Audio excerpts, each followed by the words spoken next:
Hi everybody, today we will talk about how to fix or how to solve the problem of error on the application of Gemini. You will go to settings.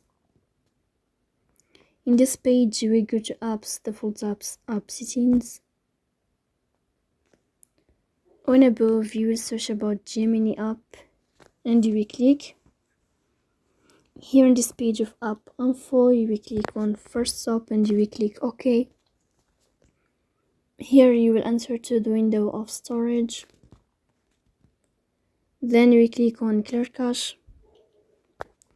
But pay attention, don't click clear data because that can delete your account or can cause you errors in your app. Here you will go to Play Store. You will search about the application of Gemini. If you find update here, then you can update your app as you see. So please don't forget to support us by liking.